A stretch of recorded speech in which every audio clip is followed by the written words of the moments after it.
how can you get to C2 Proficiency level English and teach English for the British Council? Well, that's what Fabio Cerpelloni has done, and on this podcast, I ask him how he did it. We also speak about Fabio's book club that is based around telling stories in English. And Fabio shares some tips and advice on how you can get your English up to the next level. Welcome to Aprender Inglés with Fabio and Craig.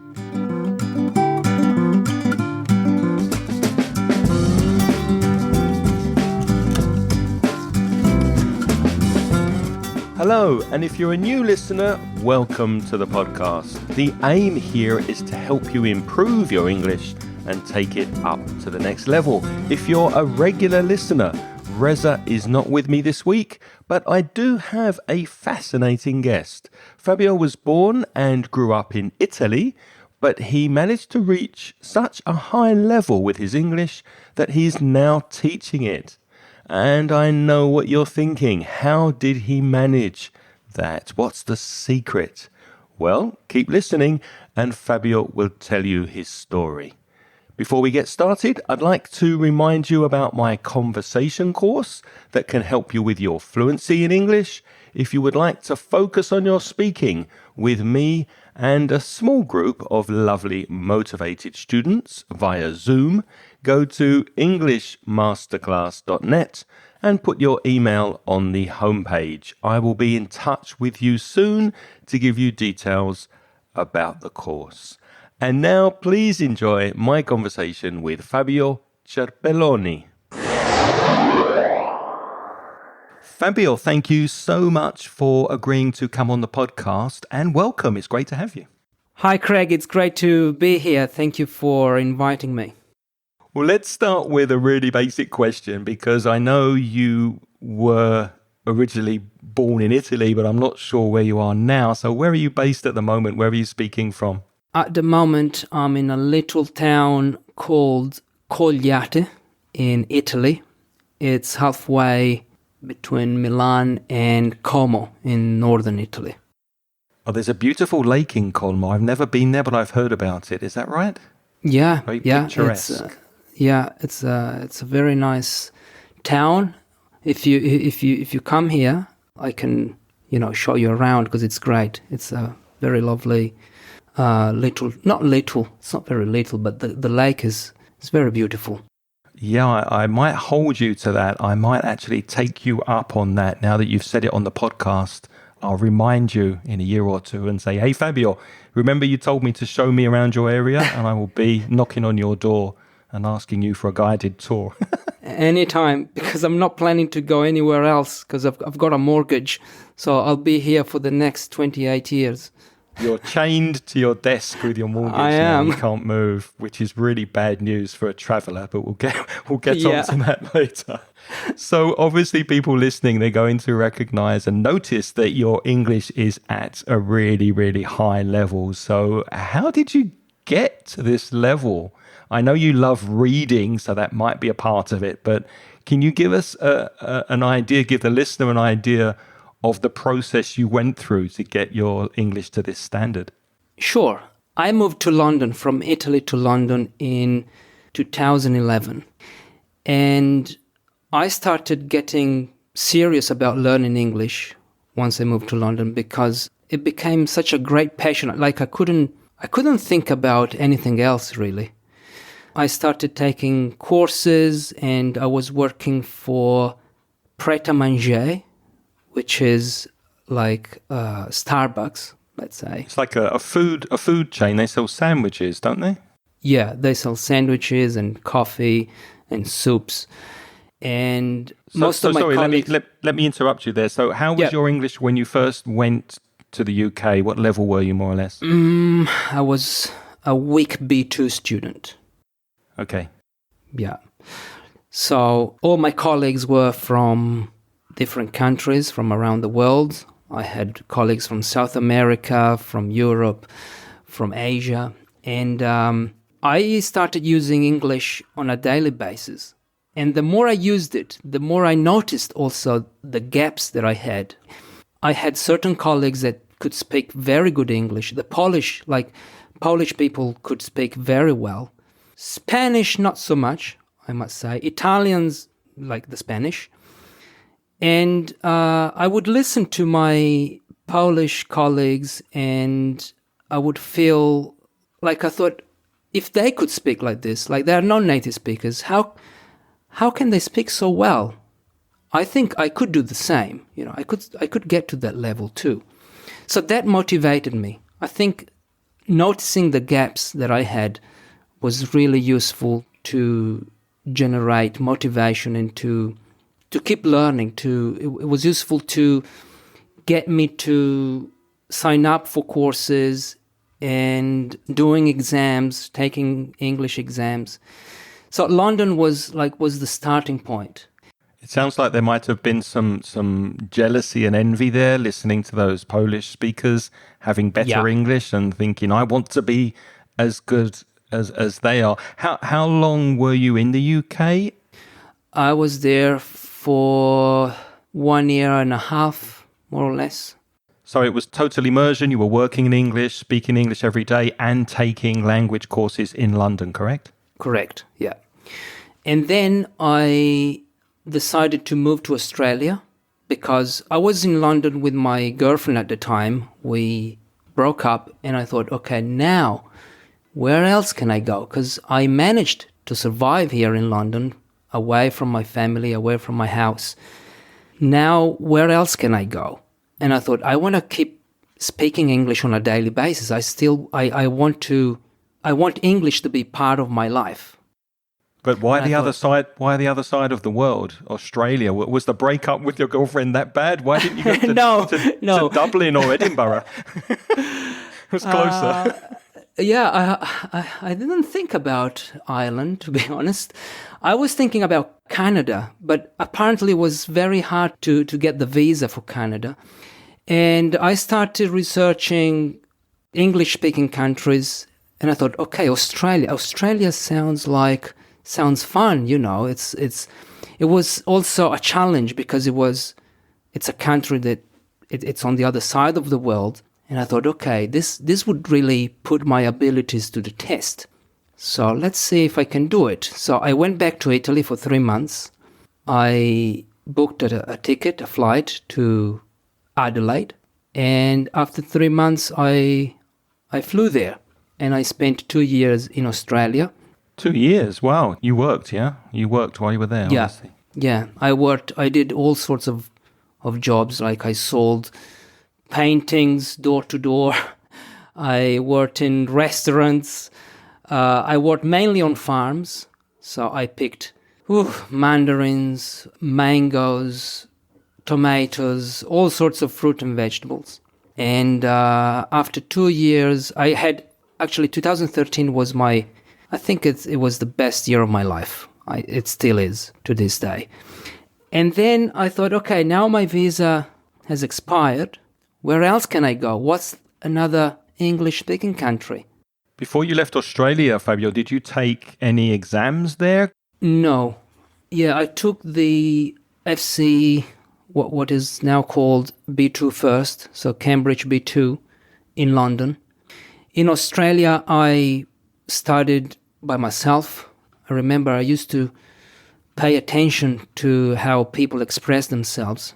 This happened very much, very often. I would pay close attention to what Australian speakers were saying, like the words that they used, the structures. Because it's one thing to learn, to learn grammar and vocabulary using books, but it's another thing to notice this language, the collocations, the phrasal verbs being spoken, and that helped me a lot. Like listening to me was really useful to improve my English. So listening and noticing, and obviously then remembering and repeating what you'd heard, using it. Yeah. When I say listening, it doesn't necessarily mean watching movies or watching TV series, but listening to how people express themselves.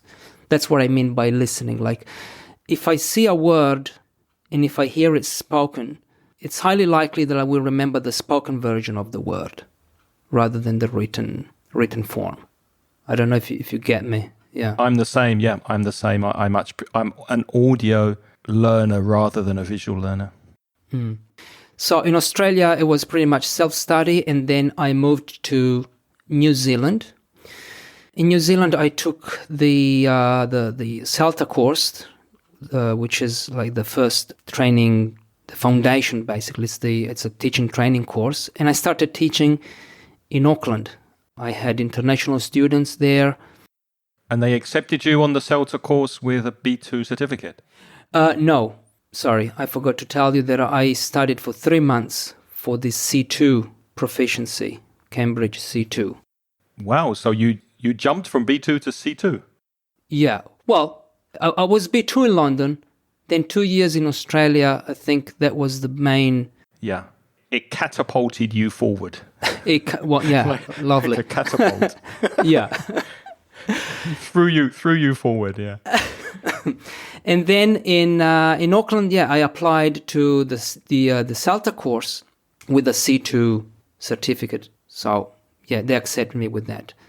Did you start teaching there in New Zealand? I started teaching. Yeah, I started teaching, I think, a month after I got my certificate, my teaching certificate. And it was, the first lesson was, like they called me in the morning. They said, Teacher Dave is sick. Can you come?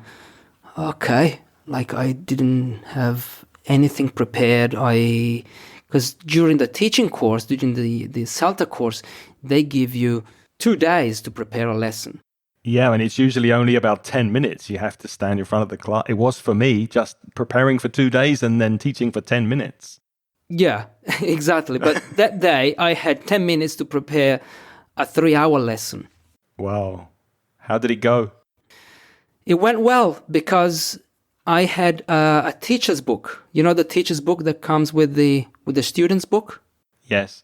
So you have the lesson plan there. And I thought, okay, I have a lesson plan here. I'm just going by the book. Like I'm going to follow everything that this book says.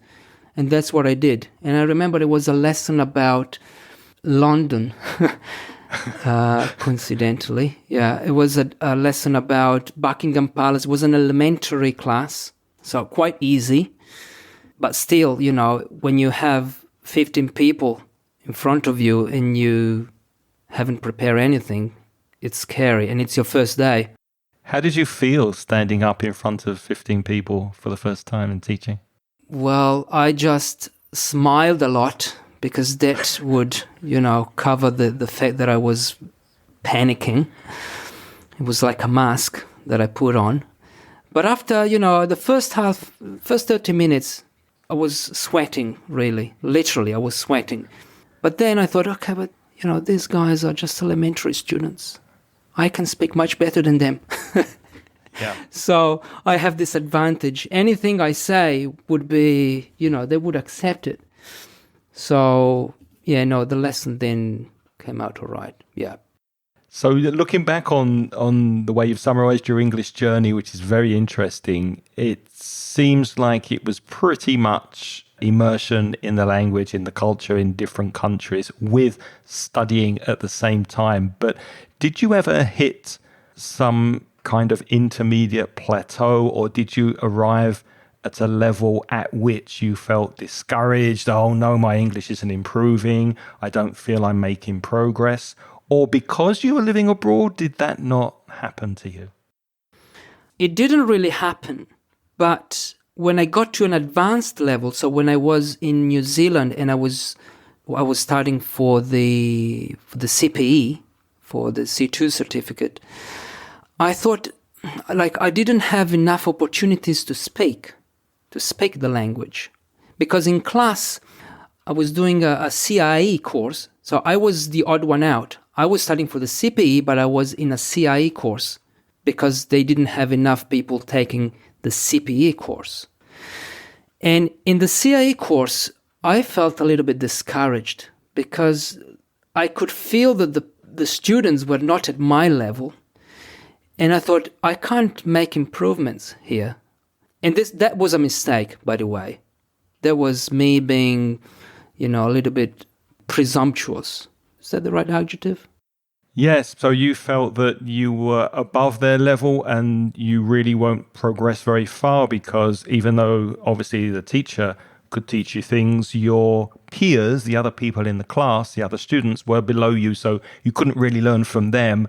And as many people know, when you're doing pair work, group work with other students, then you're learning from each other. So is that why you didn't feel very comfortable there? Exactly, yeah.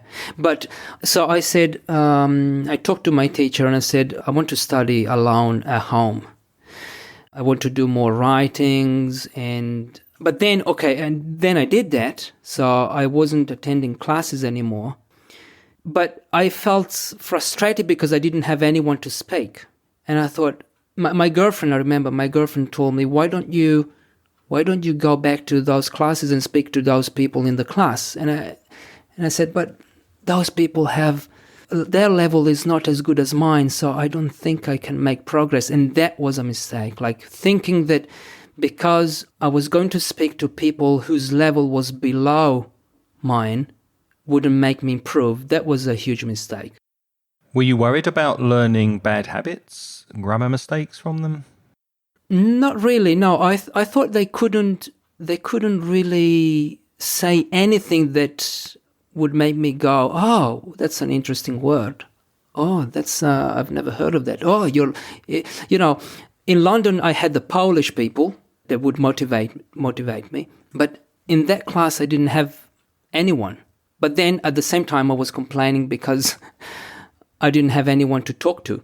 So yeah, I understand. So it sounds like apart from the opportunities you've had to speak abroad, you've also got this innate curiosity and internal motivation to have constant improvement.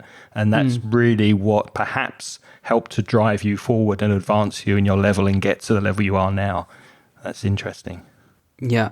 Taking exams also was very motivating for me because they set a goal for you.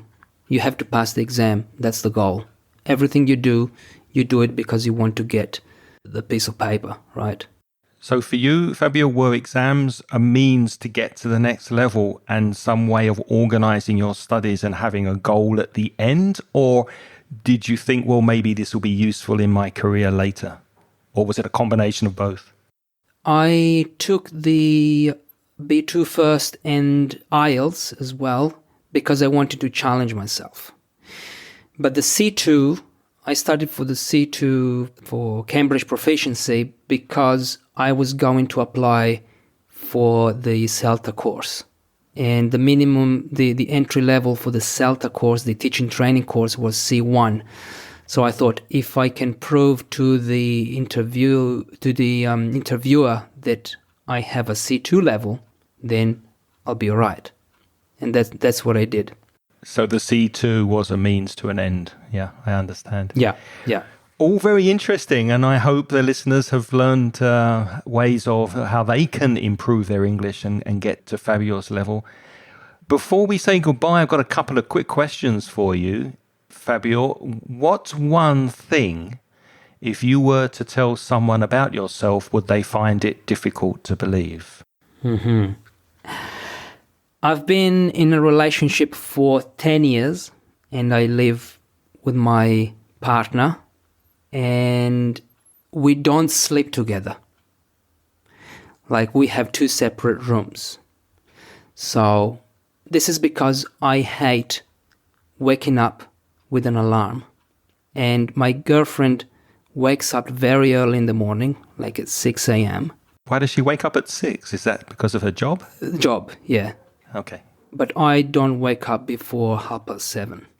And because she has this alarm that goes off 3-4 times, we've decided that I'm going to sleep in another room. That doesn't mean that we don't have our moments, of intimacy. Of course. But during the week, Monday to Friday, we don't sleep together. We sleep together at weekends, basically. At weekends. Yeah. Which, let's face it, that gives you something to look forward to. Exactly, yeah. I mean, where would we be if we had nothing to look forward to at the weekend? So Good point. yeah, nice. I like it. Thank you. Thank you for sharing that. Fabio, thank you very much for your time today. It's been an absolute pleasure talking to you. Now, you do have a website, which I will link to in the show notes, FabioCerpelloni.com. I hope I've pronounced that correctly. Perfect. Thank you. Can you tell people what they can find on your website and also about your podcast? Yeah, basically, I organize reading groups. I organize book discussion groups because I like reading non-fiction books like self-development. I like reading about diets. I like reading about life philosophies, storytelling. So non-fiction books, 90% of the things that I read are non-fiction. So I don't read novels or thrillers or any of those fictional stories. And I like to discuss these topics with my students. So I organize these book discussion clubs or book discussion groups. And I also organize personal storytelling sessions. So I like the art. I got into the art of personal storytelling about 1 year ago. And I think that telling a personal story is a way to discover new language and explore new language, and it's a way to challenge yourself in your English.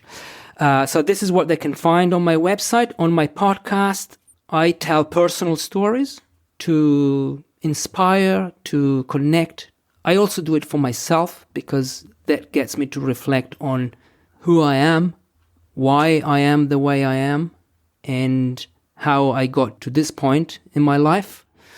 So this is what I do on my podcast. I also interview teachers. We talk about language learning. We talk about learning English. So you will hear people from all walks of life telling their own true stories. And you will also hear conversations about learning languages and learning English.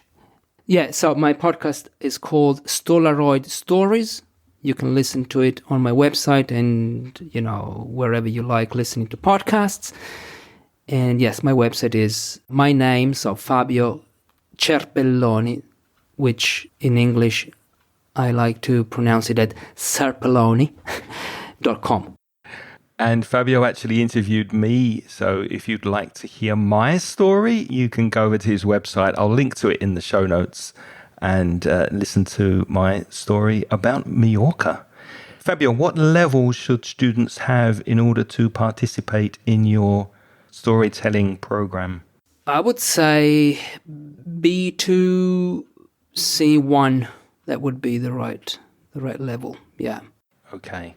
Well, again, thank you very much, Fabio. I hope we can meet again and have another conversation. I'm also interested in reading self-development books and self-help books. In fact, I was in a bookshop yesterday and I said to the shop assistant, can you tell me where the self-help section is?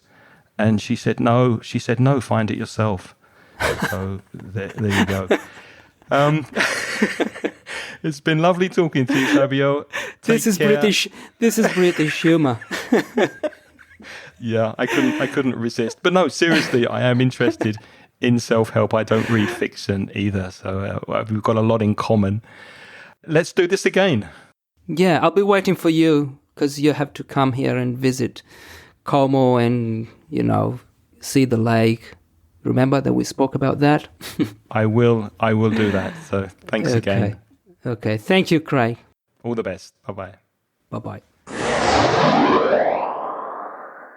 I hope you enjoyed listening to Fabio as much as I enjoyed chatting with him. And if there's one thing that stuck out from my conversation with Fabio, my biggest takeaway, what I noticed the most, is that Fabio never lost sight of his goals in English. And he took full advantage of the situations he found himself in while working and studying in English-speaking countries. He kept improving, He used the people around him who he interacted with as models for his English, and he noticed the language that native speakers were using, and he copied it. Now, don't forget to check out Fabio's website over at fabiocerpelloni.com, FabioCerpelloni.com. There will be a link to Fabio's website in the show notes, and you'll find the show notes at inglespodcast.com/444. And now it's your turn to practice your English. Do you have a comment or a question about today's episode? And do you have any ideas for future episode topics? We would love to hear from you. You can contact us either by our preferred method of voice message.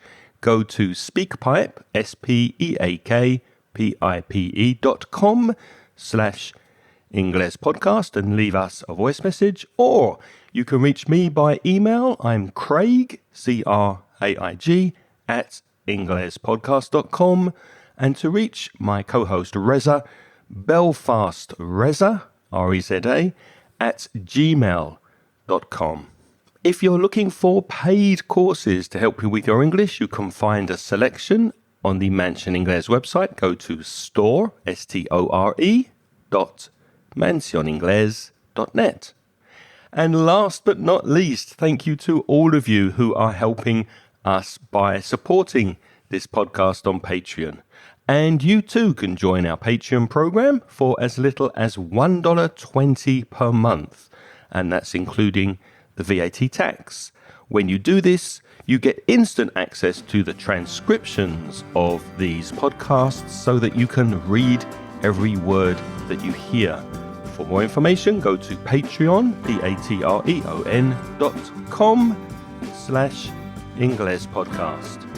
Unfortunately, we don't have time to thank you individually by name. The list is too long, but we do thank recent Patreon supporters who have joined us, and they are Rosa Aguilon, Gerard, Javier Correa Zambade, Silvia, Victoria Romera, Martin Arista, and Michaela. Thank you to you and to everybody who is supporting us on Patreon. And before I go out the door this week, if you enjoyed this podcast, please tell your friends so that more people can listen. Until next week when Reza will be back, thank you for listening this week. Have a wonderful week, and it's goodbye from me. The music in this podcast is by Pitts. The track is called See You Later.